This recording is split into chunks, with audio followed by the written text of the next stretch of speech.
Salam kepada semua jemaat Tuhan. Mari kita bersama-sama mempersiapkan hati kita untuk ibadah perjamuan kudus kita hari ini. Mari kita bersama-sama bangkit berdiri. Tuhan beserta kamu. Saya gembira bila mereka berkata kepada saya, hai, marilah kita menyanyi kepada Tuhan.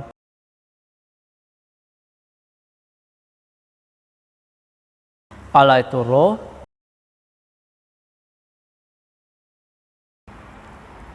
kemuliaan pada Allah Bapa, Anak dan Roh Kudus.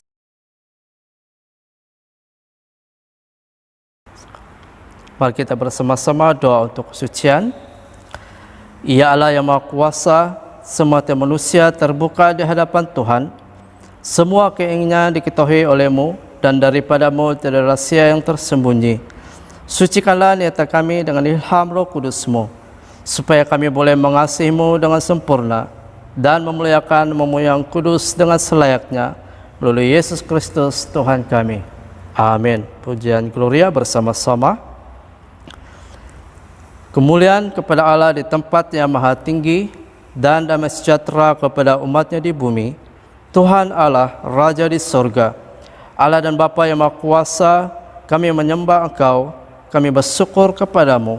Kami memuji Engkau sebab kemuliaan-Mu, Tuhan Yesus Kristus, Anak Tunggal Bapa, Tuhan Allah, Domba Allah yang menanggung dosa dunia. Kasihilah kami. Engkau yang duduk sebelah kanan Allah Bapa, terimalah doa kami. Tuhan sajalah yang kudus, Engkau sajalah Tuhan, Engkau sajalah yang maha tinggi. Yesus Kristus dengan Roh Kudus dalam kemuliaan Allah Bapa. Amin. Sekarang mari kita bersama-sama bangkit berdiri. Kita mau memuji dan menyembah Tuhan. Haleluya, mari kita memuji dan menyembah Tuhan. Mari kita bersorak di hadapan Tuhan. Haleluya Yesus. Kami datang bawa pujian ke dalam hadirat-Mu Tuhan.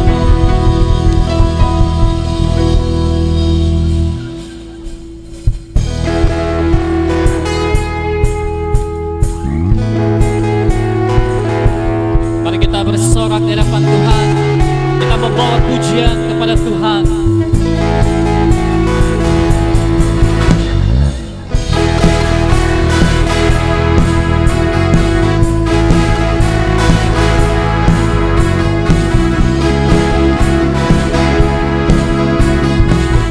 Mari kita semua katakan,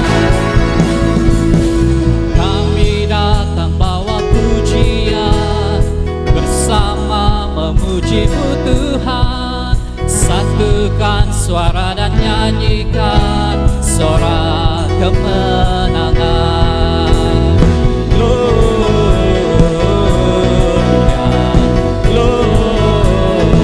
Gloria, besar Tuhan, ditinggikan di atas segalanya semua. Gloria,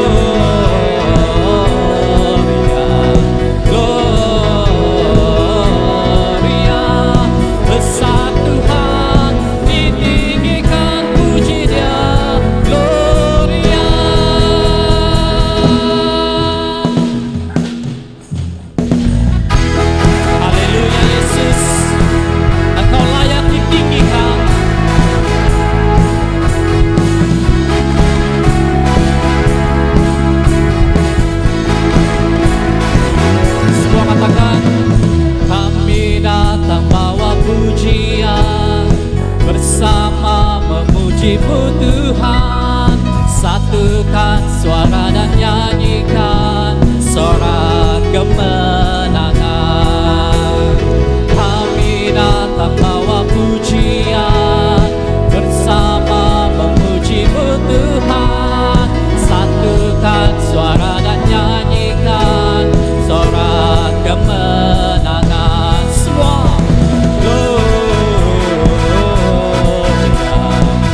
Kami ingin menaikkan pujian dan membawa pujian kepada-Mu Tuhan. Mari kita semua katakan,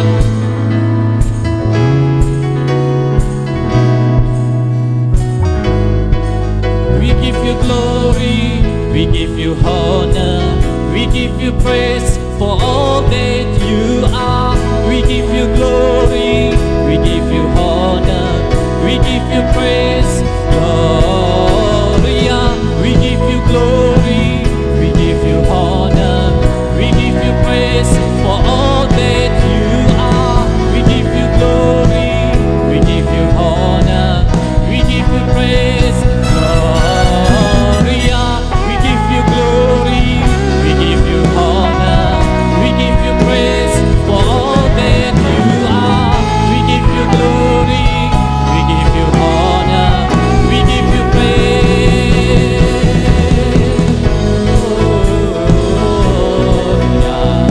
Gloria. Besar Tuhan, ditinggikan di atas segalanya, Gloria, Gloria. Besar Tuhan, ditinggikan pujinya, Gloria.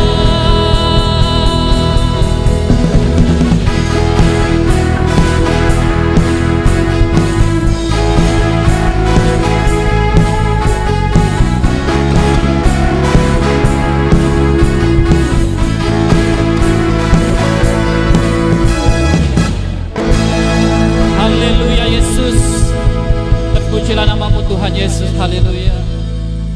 Kaulah harapan dalam hidup kami Tuhan. Sebab itu kami ingin memandang kepada-Mu Tuhan. Dan kita semua datang dan sujud menyembah Dia.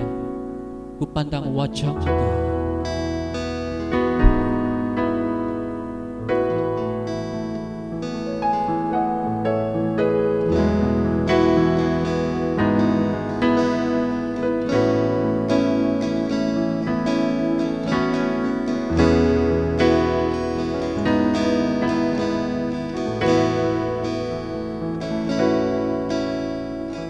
Bukan dengan kekuatanku ku dapat jalani hidupku, tanpa Tuhan yang di sampingku ku tak mampu sendiri.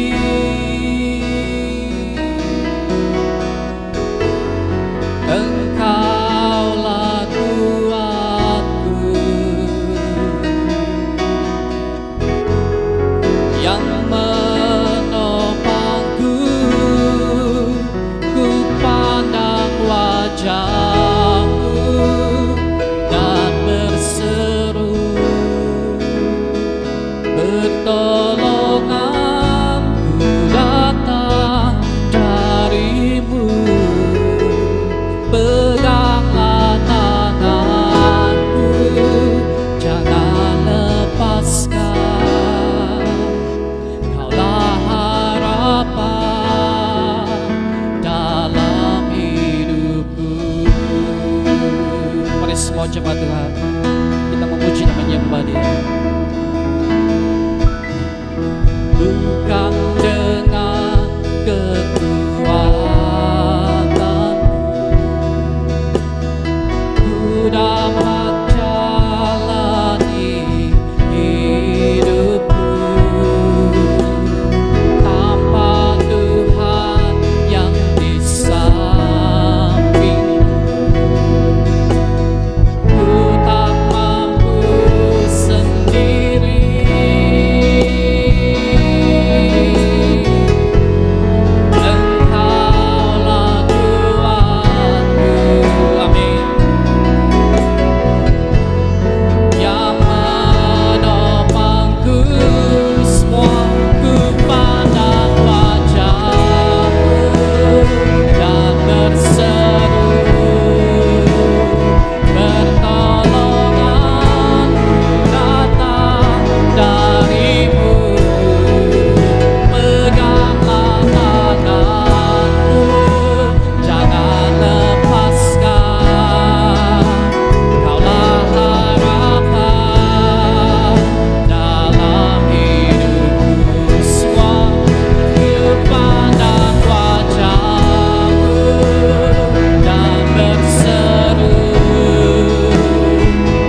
Shalom kepada semua jemaat Tuhan. Kita bersyukur sekali lagi karena sekali lagi kita dapat bersama-sama untuk mendengarkan firman Tuhan untuk minggu ini, ya.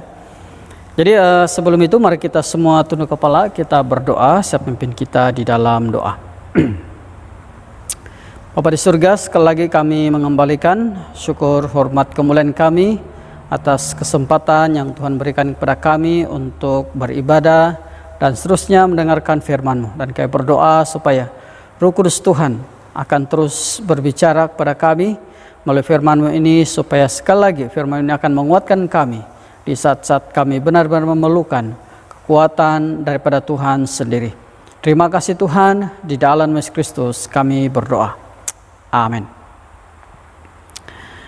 Nah, kalau kita perhatikan ya dalam beberapa seri khotbah kita sepanjang bulan ini, ya kebanyakannya kita bertumpu tentang belajar bagaimana kita beradaptasi ya dengan situasi 2021 ini, khususnya dalam posisi kita sebagai orang percaya dan yang beriman kepada Kristus.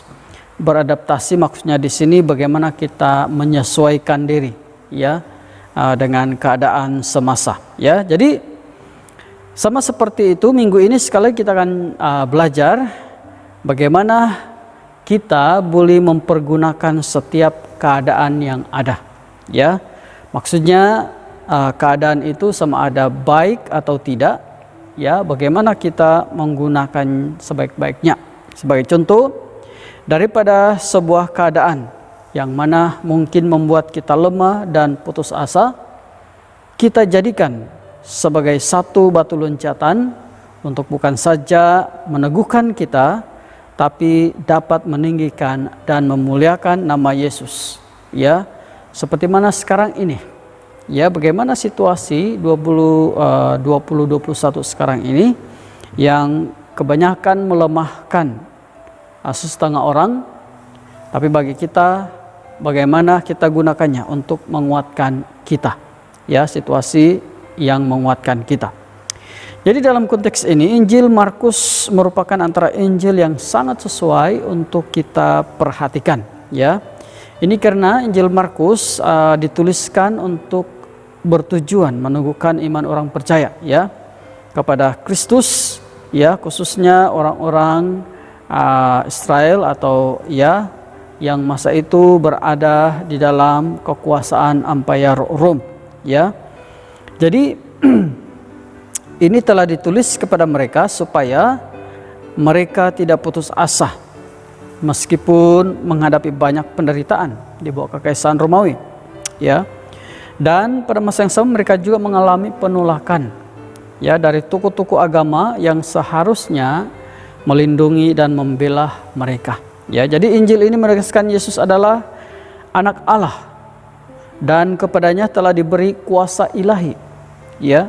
Injil Markus juga mengajarkan bahwa Yesuslah jawaban atas segala pergumulan orang percaya. Yesus mampu, khususnya dalam firman Tuhan yang akan kita belajar nanti, menyembuhkan penyakit, mengusir roh jahat, menguatkan orang yang berbeban berat, bahkan menjamin keselamatan kekal bagi orang yang percaya kepadanya. Dalam arti kata yang lain, Yesus adalah penguasa dari segala yang berkuasa. Baik kekuasaan dunia yang pada waktu itu diwakili oleh Empire Roma maupun daripada kuasa jahat. Ya, Yesus adalah penguasa dari segala yang berkuasa. Jadi jelas sekali bahwa dalam situasi kita juga, walaupun mungkin situasi kita berbeza dengan bangsa Israel ya, yang mana masa itu dalam kekuasaan kekaisaran Romawi, tapi kita juga mempunyai bentuk ya beban dan pergumulan yang sama. Penyebab beban dan pergumulan itu mungkin tidak sama, tapi apa yang kita rasa, apa yang kita tanggung, apa yang kita menekan kita dan sebagainya, perasaan itu sama ya, keadaan itu adalah sama.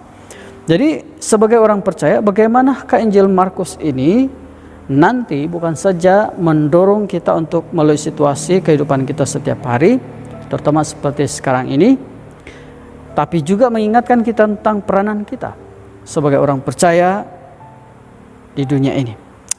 Jadi dengan tema 2021 menyaksikan kuasanya, dan berdasarkan kepada Injil Markus pasal 1 ayat 21 sampai 28, marilah kita belajar bersama-sama bagaimana situasi 2021 ini adalah peluang untuk kita menyaksikan kuasanya. Nah, yang pertama adalah kita perlu belajar kuasanya. Ya, kita perlu belajar kuasanya. Dan untuk belajar kuasanya, langkah pertama kita adalah menjadi muridnya. Ya, apa saja ini adalah konsep asas. Bagaimana kita mempelajari sesuatu, ya, sama ada pengajaran kah, kepimpinan kah, satu konsep kah, dan sebagainya. Kita perlu menjadi murid kepada apa yang kita mau belajar, ya, kepada siapa kita mau belajar. Jadi dalam konteks ini, kalau kita mau belajar kuasanya, yaitu kuasa Kristus, kita perlu menjadi muridnya, yaitu murid Kristus. Dalam Markus pasal 1:21 mengatakan, mereka tiba di Kapernaum setelah hari Sabat mulai. Yesus segera masuk ke dalam rumah ibadat dan mengajar. Jadi mereka di sini merujuk kepada murid-muridnya. Bagaimana kita tahu? Nah, sebenarnya ayat-ayat sebelum ayat 21 ini, khususnya dalam ayat 16 sampai 20 adalah bercakap mengenai bagaimana Yesus telah mencari dan memanggil murid-muridnya yang pertama, ya. Dan setelah dia menemukannya, mereka inilah yang Yesus bawa bersama-sama ke Kapernaum. Dan mereka inilah yang bersama-sama dengan dia masuk ke dalam rumah ibadat. Dan disitulah mereka untuk pertama kali mendengar Yesus mengajar, ya, sebagai murid yang resmi, ya. Jadi dalam hal ini kita perhatikan bahwa pastilah ini bukan kebetulan. Yesus mau menjadikan mereka murid dengan berguru kepadanya. Jadi sebagai permulaan dari semuanya, peristiwa pengusiran roh jahat dalam petikan ini telah ditunjukkan oleh Yesus kepada mereka. Mengapa? Sebab itulah maknanya menjadi seorang murid. Ya, bukan sekadar nama, tapi mengikuti, melihat, belajar, dan seterusnya mempraktikkan sendiri apa yang telah kita belajar sebagai murid. Ya, jadi di sini kita mengerti bahwa Tuhan Yesus saja tidak saja memanggil kita untuk menjadi orang yang percaya kepadanya, tapi juga menjadi murid-muridnya. Dalam arti kata yang lain, untuk memungkinkan kita dapat mengajar dan berkata-kata dan kuasa seperti Kristus, kita harus terlebih dahulu menjadi muridnya. Dan kata yang lain, sekali lagi, kita harus berguru kepadanya melalui kajian dan penyelidikan firman-Nya, dan seterusnya mempraktikkan firman itu di dalam kehidupan kita secara pribadi. Perkara yang kedua, bagaimana kita dapat menyaksikan kuasanya dengan belajar kuasanya adalah mendengar pengajarannya. Sebagai murid kita perlu mendengar pengajarannya. Dalam Markus pasal 1 ayat 22 mengatakan, mereka takjub mendengar pengajarannya. Sebab ia mengajar mereka sebagai orang yang berkuasa, tidak seperti ahli-ahli Taurat. Jadi kalau kita perhatikan di sini, ya, mendengar pengajaran di sini membawa arti kata bagaimana menyelami, bagaimana merasapi, ya, makna pengajaran yang sedang disampaikan. Saya percaya murid-murid ini juga ada mendengar pengajaran-pengajaran, karena mereka memang orang-orang yang beragama, ya. Orang Israel ini dipanggil sebagai orang-orang yang beragama juga, ya. Jadi pengajaran keagamaan itu adalah perkara biasa untuk mereka. Cuma selama itu mereka banyak mendengar daripada ahli-ahli Taurat. Dan jelas sekali di sini pengajaran Yesus adalah sangat berbeza karena Yesus mengajar sebagai orang yang berkuasa. Ya. Jadi kenapa ini terjadi? Karena sudah pasti sebagai seorang murid mereka mendengar dengan pengertian, dengan dorongan, dengan dasar hati yang sudah berbeza dengan sebelum-sebelum ini. Jadi penting sekali kita perlu menjadi muridnya, karena dengan menjadi muridnya kita akan memperbetulkan cara bagaimana kita mendengar apa yang diajar kepada kita. Ya, ada orang murid, ya. Kalau kita masih ingat dulu kita sebagai seorang pelajar, kita dikatakan seorang murid. Tetapi apa yang membezakan kita adalah ada yang hanya sebagai murid tapi tidak pernah mendengar, ya, apa yang diajar oleh guru kita. Jadi bila keluar exam atau periksa dan sebagainya, nah baru kita tahu bahwa kita tidak tahu menjawab soalan. Ya, kenapa? Karena kita tidak mendengar pengajaran-pengajaran. Jadi di sini bila kita telah menjadi seorang murid, itu bermakna kita juga mendengar apa yang diajar. Dan dalam konteks ini sebagai murid Kristus, murid-murid ini mendengar pengajaran-pengajaran daripada Yesus, lebih fokus, ya, lebih khusus, lebih khas. Dan karena inilah mereka mendengar satu pengajaran yang berbeza, ya, daripada Yesus. Apalagi memang Yesus menyampaikan firman Tuhan ini dengan cara yang penuh kuasa, ya. Jadi untuk kita hari ini, ya, bagaimana supaya kita belajar kuasanya? Kita perlu meletakkan diri kita sebagai murid yang sesungguhnya, dan seterusnya memainkan langkah atau posisi kita tepatnya sebagai seorang murid, yaitu mendengar pengajaran-pengajaran. Dan pengajaran-pengajaran ini adalah karena kita mungkin tidak sama dengan murid-murid di mana mereka boleh berhadapan muka dengan Yesus, mendengar suara Yesus. Tapi hari ini firman-Nya tetap ada, ya, kuasa tetap ada. Hanya memerlukan kita pertama menjadi muridnya seperti yang saya sudah jelaskan, dan kemudian mendengarkan pengajaran-pengajarannya, ya, termasuk apa yang kita lalui sekarang ini. Nanti kita akan melihat itu juga di dalam poin-poin berikutnya, ya. Karena ini penting. Semua kaidah ini, semua situasi ini penting untuk kita belajar daripada kuasa yang ada di dalam Kristus Yesus. Nah, perkara yang kedua dalam hal menyaksikan kuasanya ini adalah kita juga perlu mengenal kuasanya, ya. Dan untuk mengenal kuasanya ada dua perkara yang perlu kita lalui, yaitu yang pertama melalui pengalaman, ya. Dalam Markus pasal 1 ayat 23 yang 24 mengatakan, pada waktu itu di dalam rumah ibadat itu ada seorang yang kerasukan roh jahat. Orang itu berteriak, apa urusanmu dengan kami, hai Yesus orang Nazaret? Engkau datang hendak membinasakan kami.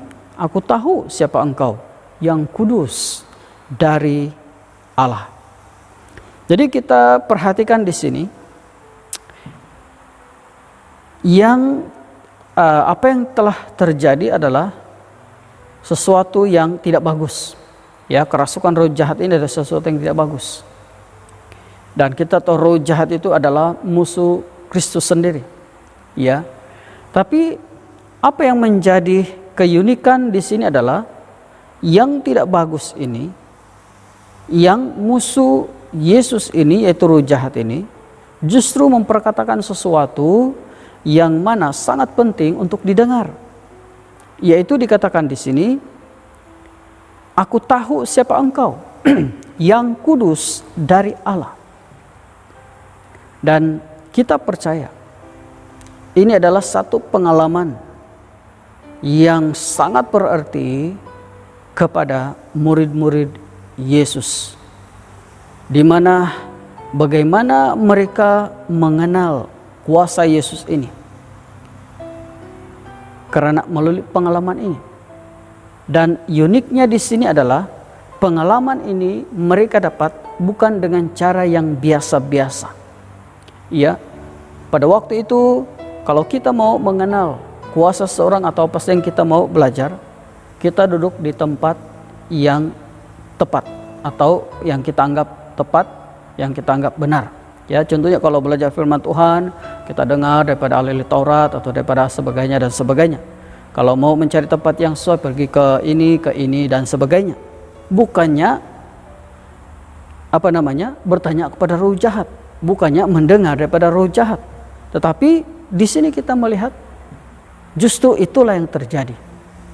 Jadi ini berarti bahwa kalau kita mau mengenal kuasanya, kita boleh mengenalnya melalui pengalaman-pengalaman, dan pengalaman itu tidak semestinya dalam keadaan yang kita anggap baik-baik saja. Sebaliknya termasuk dalam perkara yang kita anggap tidak baik. Nah, 2021 ini, adakah kita anggap sebagai sesuatu yang baik atau sebaliknya? Memanglah, sebagai orang percaya, kita tahu bahwa bagi kita segala sesuatu dalam Tuhan adalah baik adanya. Tetapi realitinya adalah ramai orang menganggap tahun ini adalah tahun yang sangat mencabar. Tapi ingat, sebagaimana murid-muridnya menimbah pengalaman dengan situasi yang dianggap tidak wajar, kita pun boleh mengambil pengalaman 2021 ini sebagai cara kita mengenal kuasa Allah. Karena kita percaya dengan keadaan seperti sekarang ini pun, kita akan dapat menyaksikan kuasanya dinyatakan kepada kita. Ya, bagaimana ini bergantung kepada persepsi kita masing-masing, pengalaman kita masing-masing. Ya, karena di sini kita sudah belajar bagaimana dalam keadaan yang tidak bagus sekalipun, kita akan dapat belajar kuasanya. Kita akan dapat melihat kuasanya. Kemudian yang kedua adalah kita juga mengenal kuasanya melalui kesaksian. Dalam Markus pasal 1 ayat 25-26 mengatakan, tetapi Yesus mengherdiknya, katanya, diam, keluarlah daripadanya. Roh jahat itu mengguncang-guncang orang itu, dan sambil menjerit dengan suara nyaring, ia keluar daripadanya. Jadi di sini kita sekali lagi mendengar satu murid-muridnya menyaksikan satu lagi perkara yang mana dari sini mereka mengenal lebih dalam lagi tentang kuasa yang ada di dalam Yesus. Ya, pertama mereka telah mendengar, dia mengherdik, diam, keluarlah daripadanya. Ya, dia mengherdik roh jahat itu yang sedang merasuki seseorang. Ya, dan mereka melihat sendiri bagaimana roh jahat itu akhirnya menggoncang-goncang orang itu sambil menjerit dengan suara nyaring dan keluar daripadanya. Dalam arti kata yang lain, akhirnya roh jahat itu keluar daripada orang itu setelah Yesus mengherdiknya. Jadi melalui kesaksian ini, apa yang mereka saksikan ini, mereka telah mengenal lebih dalam lagi akan kuasa Yesus. Jadi dalam kehidupan kita seharian pun, Ya, dan sekali lagi seperti mana yang kita saksikan hari ini. Ya, kita juga percaya bahwa dalam keadaan-keadaan seperti ini, ya, kita akan belajar daripada bagaimana Tuhan akan menunjukkan kuasa-Nya, bagaimana Tuhan akan memperlihatkan kepada kita bahwa Dia adalah lebih berkuasa daripada semua yang kita pikir terlalu berkuasa. Contohnya COVID ini, kita berpikir bahwa COVID ini terlalu berkuasa. Ya, satu dunia mendapat kesannya yang luar biasa. Ya, daripada negara besar sampai negara terkecil, daripada yang terkaya sampai yang termiskin, dan sebagainya, semua kena. Daripada segala macam latar belakang dan sebagainya, semua kena. Dari semua lapisan masyarakat, semua agama, semua terkena. Tiada yang terlepas. Ya, begitu besar kuasa. Tetapi sebagaimana kita menyaksikan di sini, ya, apabila Yesus mengherdik, maka kita akan menyaksikan satu peristiwa besar, di mana di sini roh jahat itu keluar. Dalam arti kata yang lain, roh jahat ini sebesar manapun kuasanya tidak mampu melawan kekuasaan otoritas, ya, yang ada di dalam Kristus Yesus. Jadi kesaksian ini telah mendorong dan memimpin dan membawa murid-muridnya pengenalannya akan lebih dalam akan kuasa Yesus. Jadi sama seperti kita, pengalaman-pengalaman kita dan apa yang telah kita saksikan, saya percaya khususnya dalam tahun 2021 ini hanya akan membuat kita lebih mengenal kuasa Yesus. Nah, perkara yang ketiga adalah setelah kita belajar kuasanya dan kemudian mengenal kuasanya, seperti kebanyakan matlamat tujuan Tuhan melakukan sesuatu, menerapkan sesuatu, mengajarkan sesuatu kepada kita, akhirnya tujuannya adalah supaya kita memberitakannya, mengungsikannya. Dalam konteks ini kita harus memberitakan kuasanya, ya. Jadi dalam hal ini untuk memberitakan kuasanya kita perlu menyampaikannya seperti apa isinya, seperti isinya suatu ajaran baru, ya. Sebelum saya jelaskan, saya baca dulu dalam Markus pasal 1 ayat 27. Dikatakan di situ, mereka semua takjub sehingga mereka memperbincangkannya, katanya, apa ini? Suatu ajaran baru. Ia berkata-kata dengan kuasa. Roh-roh jahat pun diperintahnya dan mereka taat kepadanya. Ya. Kalau kita dengar perkataan suatu ajaran baru atau ajaran baru, orang mulai menduga-duga kadang-kadang. Wah, ajaran baru apa lagi dia bawa ini? Ya, kadang-kadang maka terkeluarlah perkataan-perkataan seperti ini ajaran sesat ini dan sebagainya.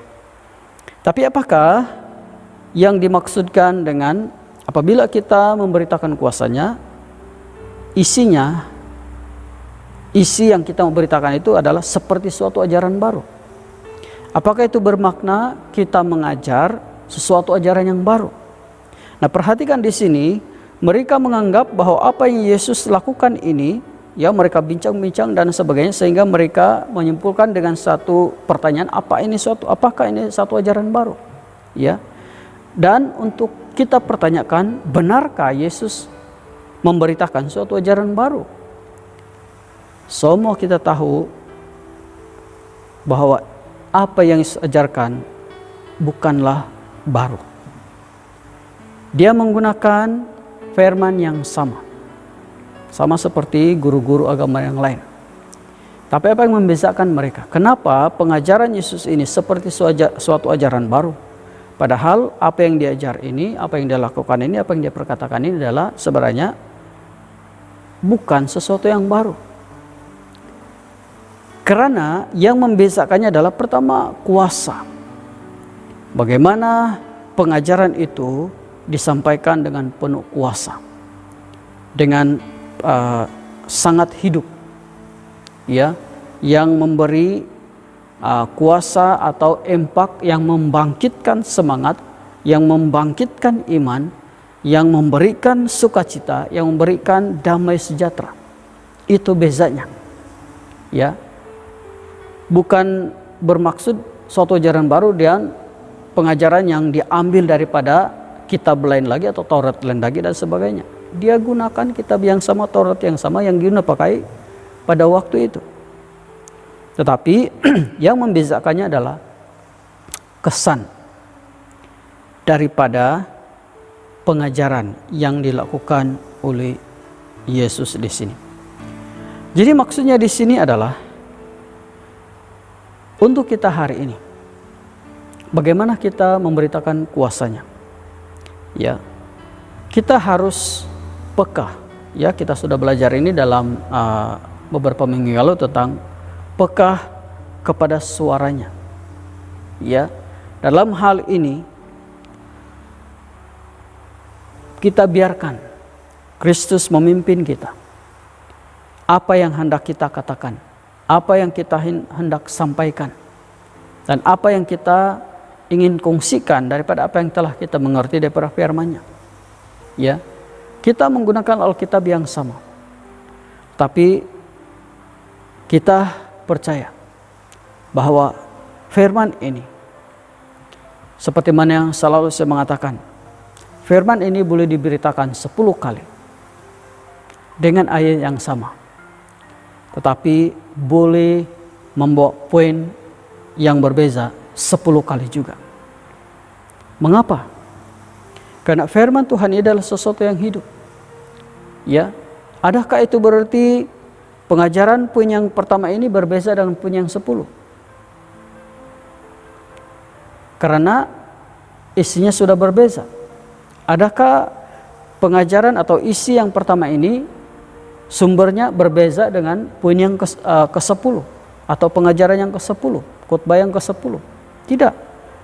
Dia masih menggunakan petikan ayat yang sama. Tapi kenapa boleh membawa pengajaran yang baru? Karena firman Tuhan itu adalah sesuatu yang hidup. Jadi pengajaran baru di sini bukan satu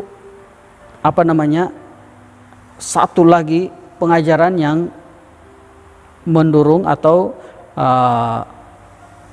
membawa persepsi kepada kesesatan, tapi lebih kepada bagaimana kita memberikan firman Tuhan ini sebagai sesuatu yang hidup, ya, tidak statik dan tidak terikat kepada satu-satu pengertian sahaja, ya. Dan dalam hal ini sama, ya, karena yang membuatkan perbezaan-perbezaan itu sehingga dia seperti pengajaran baru adalah kuasa yang mendasari, yang mengiringi pengajaran-pengajaran itu. Dan inilah yang disaksikan oleh murid-muridnya di dalam pengajaran-pengajaran Yesus, dan itulah yang nanti mereka akan sampaikan, ya, selepas Yesus kembali ke surga, ya. Dan sekarang Injil itu sudah dipercayakan kepada mereka. Kita melihat apa yang telah mereka belajar dahulu, itulah yang mereka pakai seterusnya, ya. Mereka masih menggunakan pengajaran yang sama, tetapi mereka telah memberikan satu idea atau satu tafsiran yang mana bukan, walaupun baru, bukanlah bermaksud kesesatan, tapi membuatkan firman itu sesuatu yang hidup, yang berguna untuk semua. Dan ini terutamanya Rasul Paulus sendiri, ya, dia telah banyak memberikan makna yang baru kepada firman-firman Tuhan, yang mana telah membuatkan kita lebih mengerti hari ini, ya.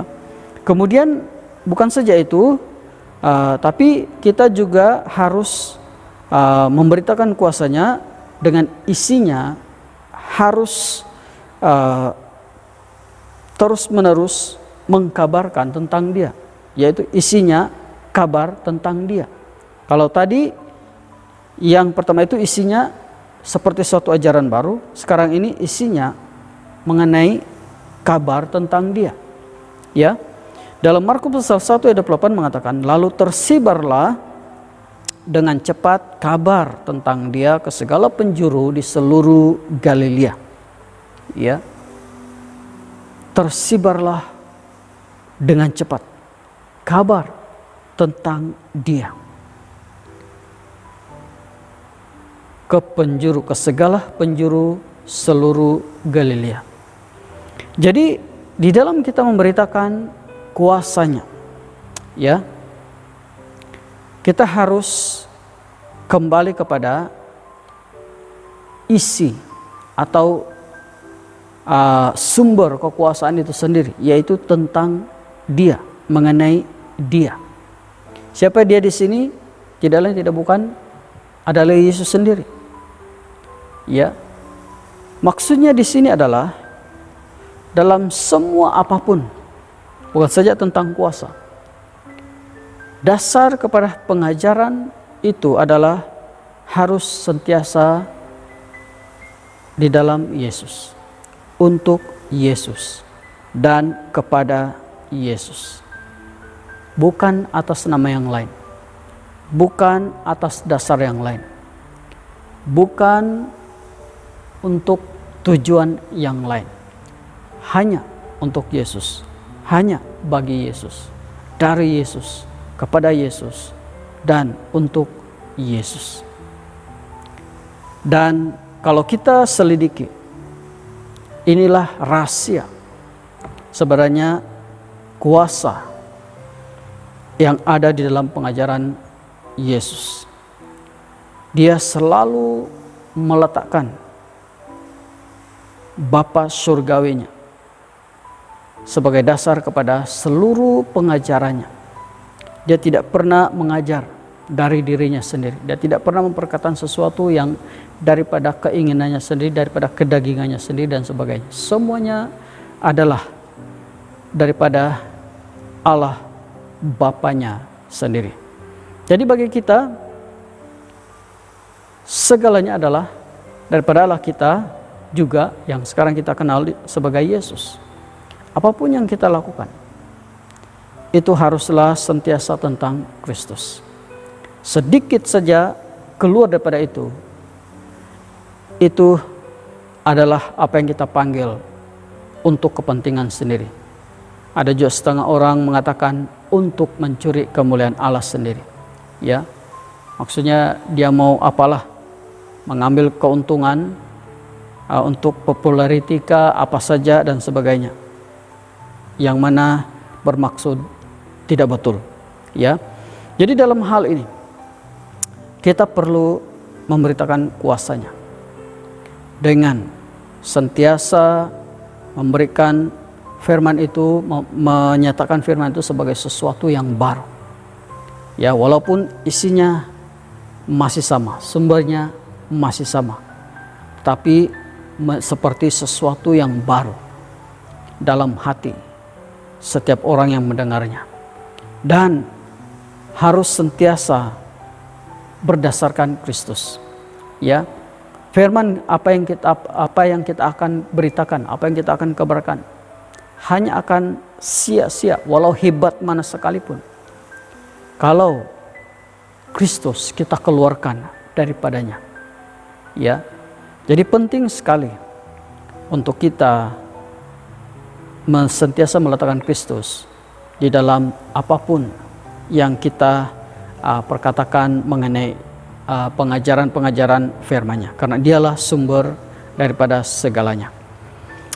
Jadi sebagai kesimpulan, ya, dalam 2021 ini, ya, kita perlu menjadikannya sebagai peluang untuk menyaksikan kuasa-Nya. Seperti murid-muridnya, mereka telah menyaksikan sendiri kuasa Yesus ini, dan melalui apa yang mereka telah saksikan, sekarang mereka gunakan untuk bersaksi. Jadi sama dengan kita, ya, setelah kita menyaksikan melalui pengalaman kita secara pribadi dengan Tuhan, sebagai orang percaya, tindakan dan langkah kita seterusnya adalah menyaksikan kuasa Allah ini, ya, kepada orang lain. Apa yang telah kita saksikan, sekarang kita menyaksikannya, kongsikannya kepada orang lain, supaya apa yang telah kita belajar, ya, khususnya bagaimana kita diteguhkan di whatever pengalaman kita 2021 ini juga, dengan menyaksikan kekuasaan Tuhan, kekuasaan Yesus di dalamnya, akan dapat turut menguatkan orang lain, supaya mereka juga akan sama-sama diteguhkan, dikuatkan di dalam Tuhan. Jadi semoga Tuhan memberkati kita semua. Mari kita tunduk kepala, kita berdoa. Bapa di surga, terima kasih Tuhan untuk firman-Mu, dan sekali lagi Tuhan kami bersyukur untuk apa yang telah kami belajar hari ini. Dan kami berdoa supaya sebagaimana firman-Mu telah mendorong kami, menguatkan kami untuk menjadikan semua pengalaman, tidak kira baik atau tidak, adalah peluang untuk menyaksikan kuasa-Mu. Biarlah ini juga akan memimpin kami kepada suatu pemikiran atau suatu pegangan bahwa inilah masanya, situasi seperti sekarang ini adalah masanya untuk kami menyaksikan kuasa Tuhan dinyatakan di tengah-tengah dunia, dan malah di dalam gereja kami, lebih-lebih lagi di dalam diri kami sendiri, dan seterusnya mengungsikan apa yang telah kami saksikan untuk kemuliaan Tuhan sendiri. Terima kasih Tuhan, di dalam Yesus Kristus kami berdoa. Amin. Sekarang kita masuk di dalam perayaan perjamuan kudus. Jadi sebelum itu mari kita semua mengakui dosa-dosa kita di hadapan Tuhan. Bersama kita, Allah yang penuh belas kasihan, Bapa kami di surga, pencipta kami dan hakim kami. Kami telah berdosa terhadap Engkau dan terhadap sama manusia, baik dalam pikiran, perkataan, dan perbuatan, melalui kelalaian, kelemahan, dan kesalahan yang disengajakan. Kami sekarang bertobat dan benar-benar menyesal sebab kesalahan kami. Bapa, ampunilah kami demi anak-Mu Yesus Kristus yang telah mati untuk kami. Kuatkanlah kami supaya dapat mengasihi dan mentaati-Mu dalam kehidupan yang baru. Melalui Yesus Kristus Tuhan kami. Amin. Allah yang Maha Kuasa mengasihani kamu, membebaskan kamu dari segala dosamu. Melalui Yesus Kristus Tuhan kita, Dia meneguhkan dan menguatkan kamu untuk pelayanannya dan kuasa Roh Kudus, dan melera kamu dalam kehidupan yang kekal. Amin. Sekarang mari kita mempersiapkan hati kita untuk memberikan yang terbaik kepada Tuhan.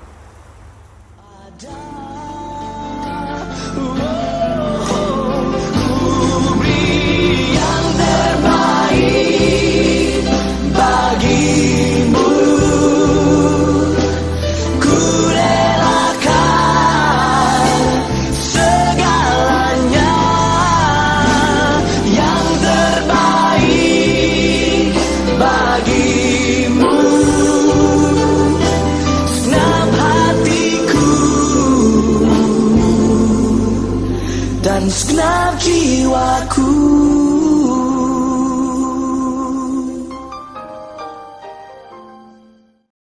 Sekarang kita masuk dalam doa pengudusan. Mari kita semua duduk atau berlutut. Semua kemuliaan kepadamu Bapa kami di surga, sebab dalam kemurahan-Mu Engkau menyerahkan anak-Mu yang tunggal, Yesus Kristus, untuk disiksa dan mati di atas kayu salib untuk penebusan kami. Di situ Dia telah membuat pendamaian yang penuh untuk dosa-dosa seisi dunia dan persembahkan dirinya sendiri sebagai korban satu kali sahaja untuk segala dosa kita.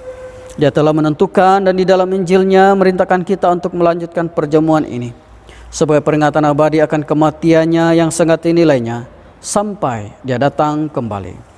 Dengarlah kami yang meminta dengan rendah hati, ya Bapa yang berkasihan, dan kurniakanlah supaya melalui kuasa Roh Kudus kami yang menerima kurnia-kurnia ini, roti dan air anggur, menurut peraturan anak-Mu Yesus Kristus penyelamat kami, sebagai peringatan akan sengsara dan kematiannya, akan menuntut bahagian dalam tubuh dan darahnya yang sangat berharga itu. Pada malam Tuhan sedih hati, Dia mengambil roti, mengucap syukur, lalu mecah-mecahkan roti itu dan bagikannya kepada murid-muridnya sambil berkata, ambil dan makan. Inilah tubuh aku yang diberikan untuk kamu. Buatlah demikian sebagai peringatan akan aku. Begitu juga setelah habis makan, Dia mengambil cawan serta mengucap syukur, lalu memberikannya kepada murid-muridnya serta berkata, minumlah ini kamu semua. Ini adalah darah aku, darah perjanjian baru, yang dicurahkan bagi kamu dan bagi semua orang untuk pengampunan dosa. Buatlah demikian setiap kali kamu melakukannya sebagai peringatan akan aku. Amin. Bersama kita berseru, Kristus telah mati, Kristus telah bangkit, Kristus akan datang lagi. Kita memecahkan roti ini untuk mendapat bahagian dalam tubuh Kristus.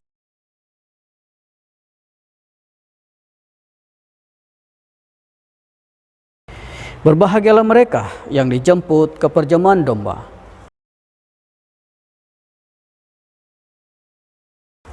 Kurnia Allah adalah untuk jemaah Allah. Dekatilah dengan iman dan dengan rendah hati. Terimalah roti dan air anggur ini sebagai peringatan baptisma untuk kamu, serta menerima di dalam hatimu dengan iman dan ucapan syukur. Amin.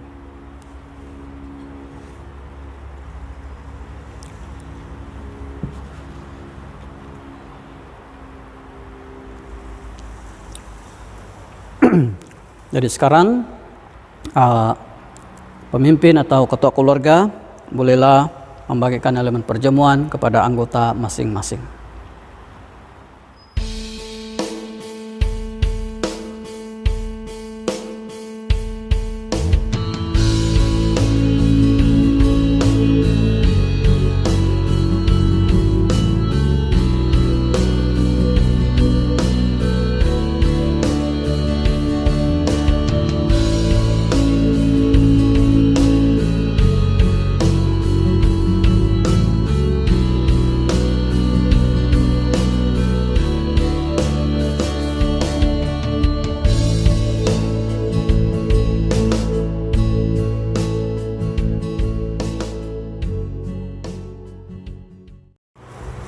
Mari kita sekarang berdoa seperti mana yang diajar oleh penyelamat kita. Bapa kami yang di surga, dikuduskanlah nama-Mu. Datanglah kerajaan-Mu, jadilah kehendak-Mu di bumi seperti di surga. Berikanlah kami pada hari ini makanan kami sehari-hari. Ampunilah kami akan dosa-dosa kami, seperti kami juga mengampuni orang bersalah kepada kami. Janganlah membawa kami ke dalam pencobaan, tapi lepaskanlah kami daripada yang jahat. Karena Engkau-lah punya kerajaan, kuasa dan kemuliaan sekarang sampai selama-lamanya. Amin. Doa syukur. Allah kekal Bapa kami yang di surga, kami mengucapkan terima kasih kepadamu yang telah menerima kami sebagai anggota-anggota hidup anak-Mu, Yesus Kristus penyelamat kami. Kami mengucapkan terima kasih kepadamu yang telah memberikan kami makan rohani di dalam sakramen tubuh dan darahnya. Sekarang utuskanlah kami ke dalam dunia dengan damai, dan kurniakanlah kami kekuatan dan keteguhan hati untuk mengasihi dan melayani Engkau dengan sukacita dan hati yang ikhlas. Amin. Terima berkat daripada Tuhan. Sentosa Allah yang melebihi pengertian manusia, melahirkan hati dan jiwa kamu di dalam pengetahuan dan kasih Allah dan anaknya, Yesus Kristus Tuhan kita. Dan berkat berkuasa Bapa, Anak dan Roh Kudus beserta dengan kamu dan tinggal serta dengan kamu dari sekarang sampai selama-lamanya. Amin. Pergilah dengan damai sejahtera dan layanilah Tuhan. Amin. Mari kita sama-sama sekali lagi naikkan pujian kesyukuran kita kepada Tuhan. Haleluya, mari kita bersyukur kepada Tuhan. Hanya Kau yang layak ditinggikan. Ajaib Kau Tuhan, agung dan perkasa.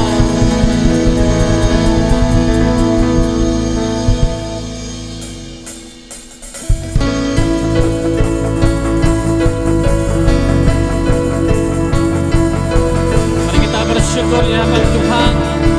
Setiap jiwa dan pengharapan kita serahkan kepada Tuhan.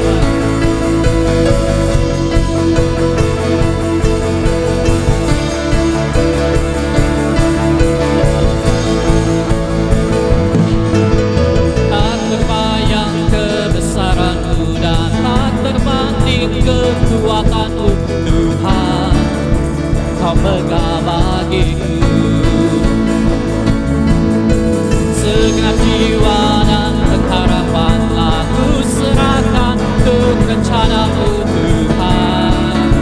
Kau Raja atasku semua, hanya Kau yang layak ditinggikan. Ajaib Kau Tuhan, ajaib Kau Tuhan, agung dan perkasa. Kau sumber kemenanganku, layak berkuasa, memerintah selamanya.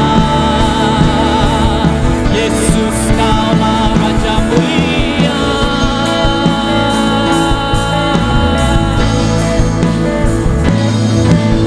Tak terbayang kebesaran-Mu dan tak terbanding kekuatan-Mu Tuhan. Kau megah bagiku. Amin. Segenap jiwa dan